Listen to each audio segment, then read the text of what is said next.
만삭으로 보이는 산모가 식은땀을 흘리며 남편에게 부축받으며 다니던 산부인과의 접수대로 다가왔다. 그녀는 배를 감싸 안고 곧 죽을 듯한 표정을 지으며 빨리 의사 선생님에게 진료를 받기를 원하고 있었다. 며칠 전부터 배가 조금씩 아프며 부풀어 올라 걱정스럽게 아내를 바라보고 있는 남편. 산모 수첩을 보니 뱃속의 아기는 아직 6개월인데 불러온 배만 놓고 봐서는 곧 출산을 할 정도의 배였다. 다행히도 대기 인원은 많지 않은 시간인지라 산부는 금세 진료를 받아볼 수 있었다.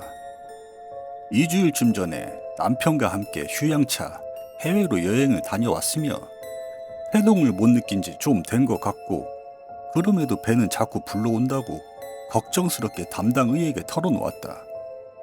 그러면서 비행기를 탔지만 그리 멀지 않은 동남아 쪽이었고 그때까지도 별 이상 없었다고 추가로 설명을 했다.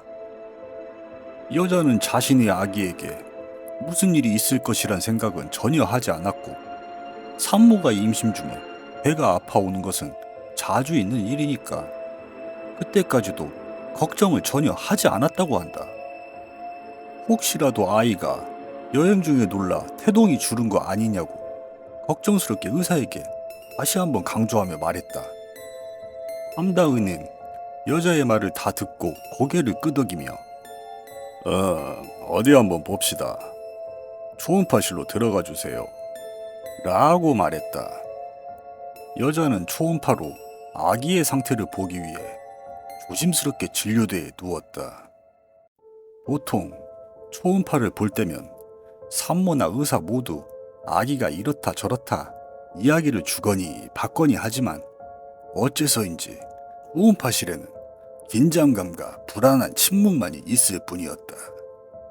그렇게 초음파 진료를 받고 다시 책상을 사이에 두고 담당 의사와 여자, 남편이 앉아 마주 보았다.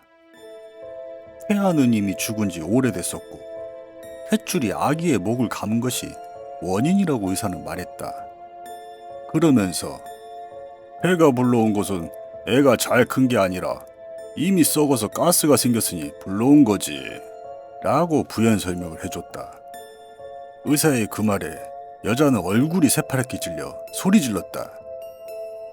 마지막으로 느낀 태동은 아주 컸다고요. 발길질을 몇 번이나 하는지 배가 아플 정도로 세게 쳤어요. 그럼 그건 뭐야? 그럴 리 없어! 의사는 여자가 흥분하며 소리를 자신에게 고래고래 지르는 환자를 쳐다보며 차갑게 말했다. 뭐긴 죽기 직전에 마지막 발버둥이지.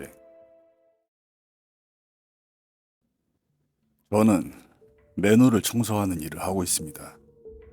지금부터 할 이야기는 제가 입사 초기 때 겪은 일이며 그 일이 있고 나서 3개월간 휴직 후 정신과 치료를 받고 지금은 회사의 배려로 현장직이 아닌 사무직으로 근무 중입니다. 통신 맨홀에 침전물 청소 의뢰를 받아 입사 동기 한 명과 현장으로 향했습니다. 통신 맨홀은 인터넷 회선이나 기타, 저압 전기선들을 전봇대 대신 땅 아래로 보내놓는 구조입니다. 물론 땅 아래에 있어서 자연적으로 침전물이 쌓이고 저희 회사는 그런 침전물을 청소하는 회사였습니다. 현장에 나가서 맨홀을 열어보니 공간이 너무 좁아서 30분씩 교대로 들어가서 청소를 하기로 하고 우선 저부터 들어가기로 했습니다. 지하도나 하수도에 들어가 보신 적이 있다면 아시겠지만 그곳의 냄새는 상상을 초월합니다.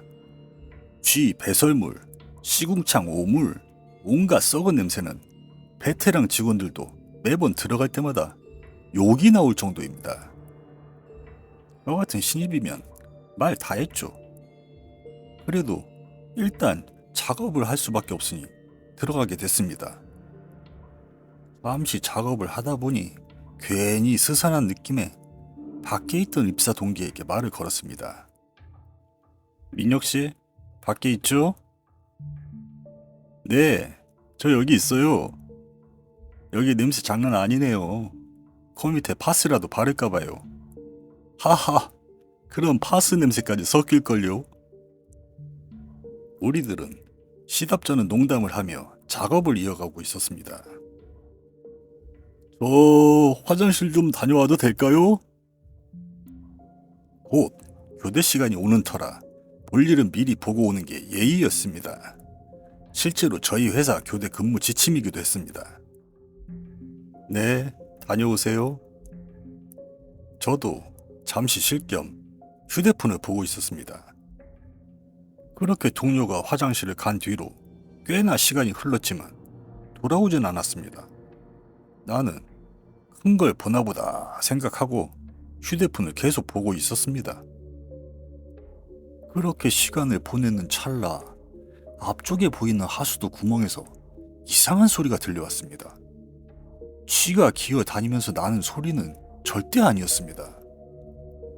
나는 촉각을 곤두세우곤 떨리는 마음을 다잡으며 라이트를 비췄지만 라이트 빛이 닿지 않는 곳인지 아무것도 보이지 않았습니다. 하수관의 지름은 1m 정도였고 어린아이 정도는 손쉽게 들어갈 수 있는 사이즈였습니다. 혹시 누구 있나요? 하수관에 대고 말을 걸었습니다만 역시 대답은 들려오지 않았습니다. 쥐가 뭘 잘못 건드려서 난 소리겠지 하며 그냥 그렇게 넘겼습니다. 그리고는 동료가 꽤나 심한 변비인가 보네 생각하며 시계를 보려 핸드폰을 만지는데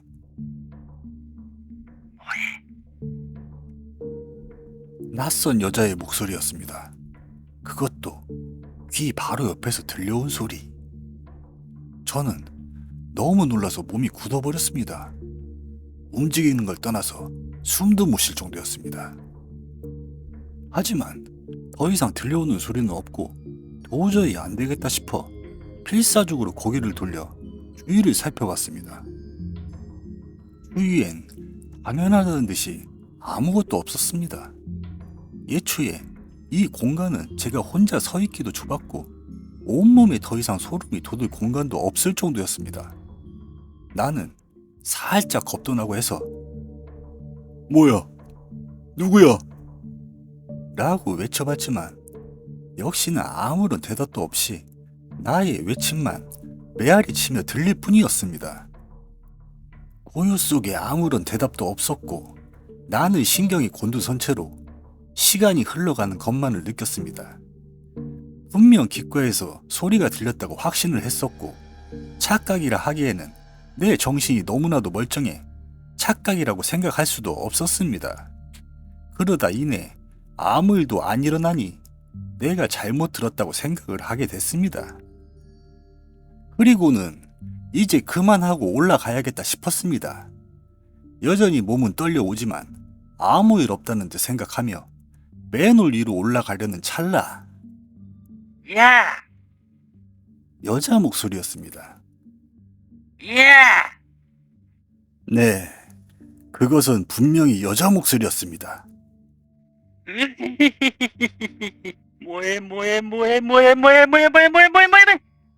그렇게 그 뒤의 상황은 기억이 나지 않았고 민혁 씨 말로는 화장실에서 다녀와 보니 제가 맨홀 밖에 기절해 있었다고 합니다.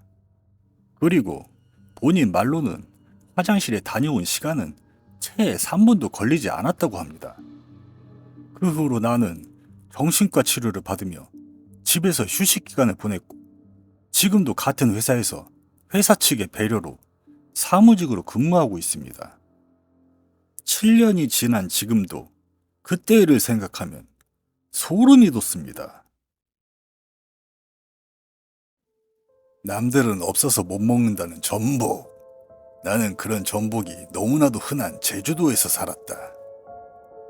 내가 어릴 적에는 손바닥만한 전복도 심심치 않게 밥상에 올라왔고 거짓말 조금 못해 어린 나이에 얼굴만한 전복도 있었다.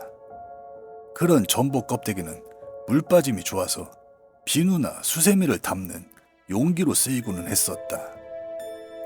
단지 특유의 은은한 향이 난다는 이유로 별 특별할 맛도 안 나는 전복을 나는 어릴 때부터 무척이나 좋아했었다.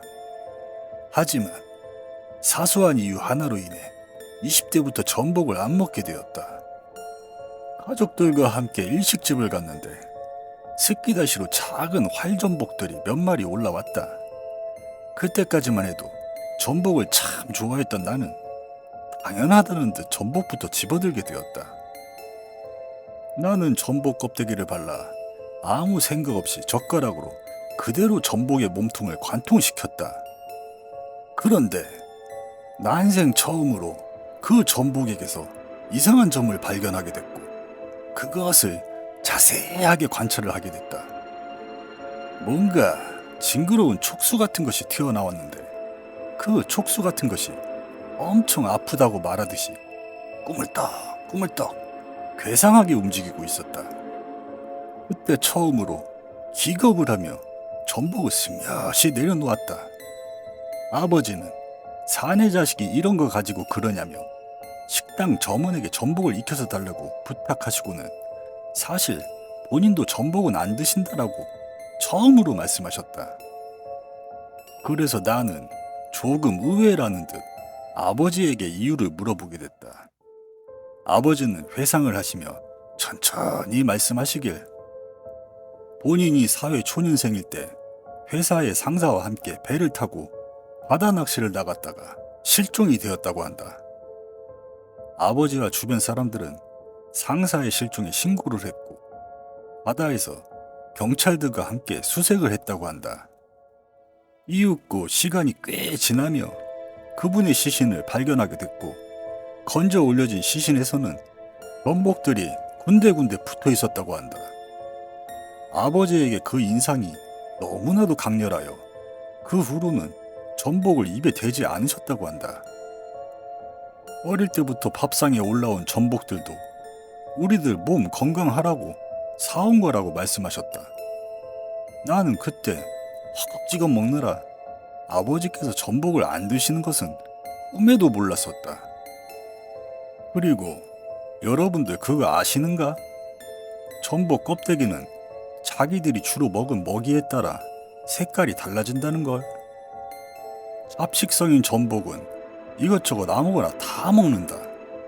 주로 다시마나 미역만 먹고 사는 전복들의 껍데기는 초록, 연한 황갈색 등이 있지만 육식을 주로 섭취한 전복들의 껍데기 색깔은 그 외적이다.